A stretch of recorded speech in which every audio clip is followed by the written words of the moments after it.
Okey, salam dan salam sejahtera, dan hari ini kita ada berita panas dan sensasi ya, apabila kenyataan media dikeluarkan oleh Menteri Pendidikan ya, iaitu Fadlina Siddiq, yang mana bertajuk dakwaan fitnah. Fadlina tuntut RM500,000 dari MP Jasin dan juga Harakah Diari. Di sini ya, Fadlina Siddiq memberi ahli Parlimen Jasin Zulkifli Ismail dan Harakah Diari tempoh waktu iaitu 48 jam untuk membayar RM500,000 atas dakwaan fitnah.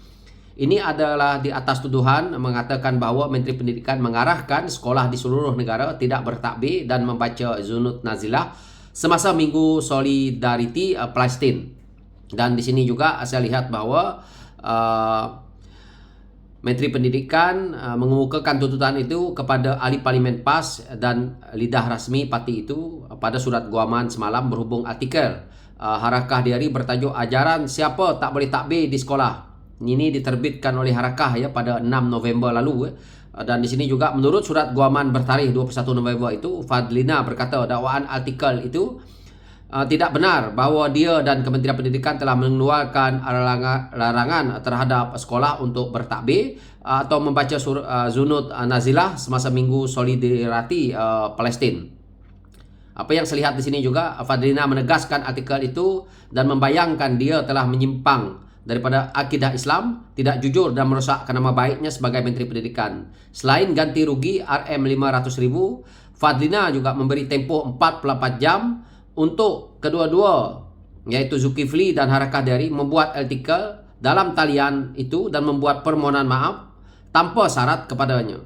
Dia juga menuntut aku janji bertulis daripada Zulkifli dan Harakah Diari untuk berikrar tidak mengulangi kenyataan yang didakwa berunsur fitnah itu serta menanggung semua kos guamannya. Ini kata dia ya. Dan kalau kita lihat kenyataan yang dikeluarkan oleh Menteri Pendidikan ini, iaitu Fadlina Siddiq, ya, amat tegas.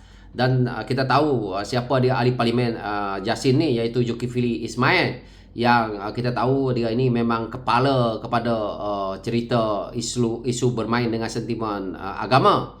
Dan dia juga berbahas berhujah dengan pada saya begitu lantang tetapi kosong, yang pada saya tidak memberi manfaat pun kepada seluruh rakyat Malaysia ni. Saya tak tahu macam mana orang pilih dia sebagai ahli Parlimen Jasin ni. Mungkin kerana dia menggunakan atau menunggang agama untuk dia berpolitik.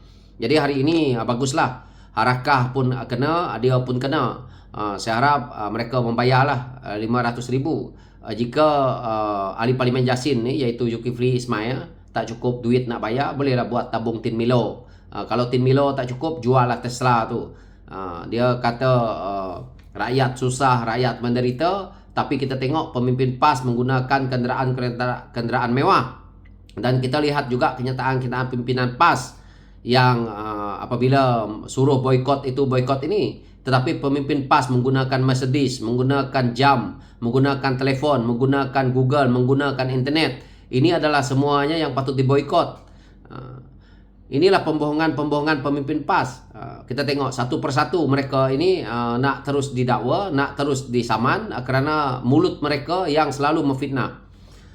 Saya percaya orang seperti ahli Parlimen Jasin ya, dia tidak akan mudah untuk minta maaf kerana orang ini adalah manusia yang sangat egois. Kita tunggulah, memang dia tidak akan minta maaf dan kita akan tengok apa pula ulasan-ulasan dia.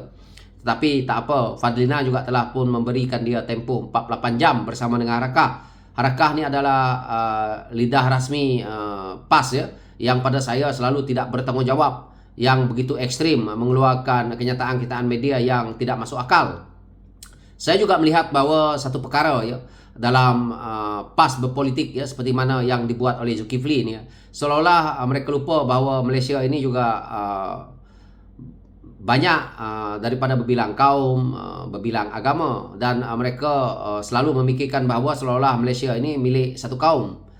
Saya juga melihat satu sisi yang mana apabila terkena pada ganti rugi ini yang melibatkan denda ya, RM500,000 ni ya, saya teringat satu perkara, iaitu perkara 48 perlembagaan ya, yang menyatakan kehilangannya ahli Parlimen itu untuk dia menjadi ahli Parlimen itu sudah jelas. Adakah dalam isu ini apabila dia kena bayar ganti rugi sebanyak RM500,000 ni, maka dia akan kehilangan diri dia sebagai ahli Parlimen?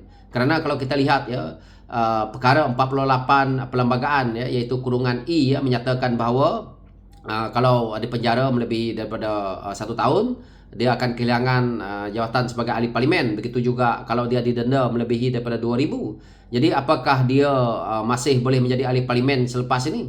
Ini adalah satu persoalan juga. Jadi saya harap kita tidak lupa bahawa kita juga macam saya ya. Saya bukan resis, tetapi saya memang tidak suka dengan hujah yang dikeluarkan oleh ahli parlimen Jasin ini, yang pada saya seperti Pak Pandir bercakap bohong, tetapi hakikatnya dia sendiri bermewah-mewah. Itu yang kita lihat sampai menular video dia naik kereta Tesla, dan dia berhujah menyatakan bahawa seolah-olah kerajaan yang ada hari ini gagal, seolah-olah kerajaan hari ini menindas. Tetapi waktu mereka menjadi kerajaan, mereka tak ingat. Mereka ingat gaji saja, ingat jawatan saja. Hari ini apabila jadi pembangkang, macam-macam isu yang mereka bangkitkan. Ini yang saya tidak berapa suka dengan cara pemimpin PAS ni. Orang seperti ahli parlimen Jasin ya, dia tidak ada ilmu politik pun. Ilmu politik dia adalah dengan menunggang agama yang dijual. Dia tidak tahu tentang ekonomi, dia tidak tahu banyak perkara. Tapi dia sangat bijak untuk bercakap bohong. Inilah akibatnya. Dan akhirnya kalau kita tengok apa yang dibuat oleh Menteri Pendidikan ini, apabila didakwa, difitnah, akhirnya menuntut RM500,000. Apakah jawapan pula yang akan diberikan oleh ahli parlimen Jasin ini? Benda yang tak dibuat, dia kata buat. Jadi apa yang Fadlina ni dah cakap, benda ni ada black and white. Fadlina bercakap sebagai seorang menteri pendidikan. Jadi ahli parlimen Jasin ini mengeluarkan kenyataan berpandukan kepada firasat nafsu dia sendiri, iaitu hasad dengki dia juga. Yang mana apabila dia menyatakan bahawa seolah-olah Kementerian Pendidikan telah mengeluarkan larangan terhadap sekolah untuk bertakbir dan membaca Junud Nazilah ini pada Minggu Solidariti Palestin ini. Dia tidak nampak adakah benda itu bertulis ataupun tidak, tapi dia cakap saja.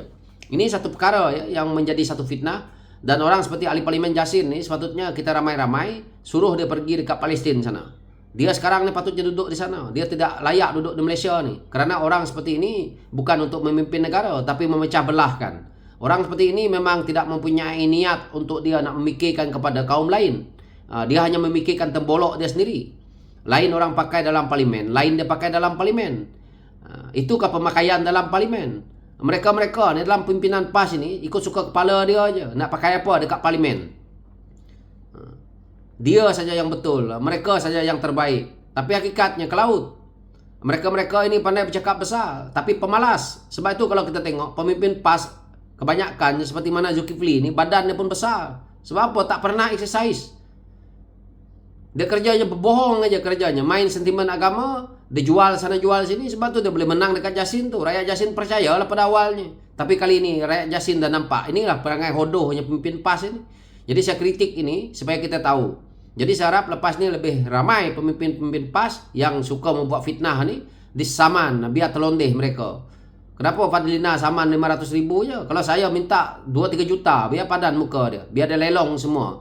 Biar lepas ini dia menggunakan lembu ke kerbau ke untuk dia berjalan pergi ke parlimen. Perangai semua hodoh semua. So saya nak ulah panjang-panjang, itulah kritikan saya padan muka kepada ahli parlimen Jasin ni. Saya memang tidak berapa senang tengok ahli parlimen Jasin ni, sebab dia meluat saya tengok. Itu dari saya, sekian, terima kasih.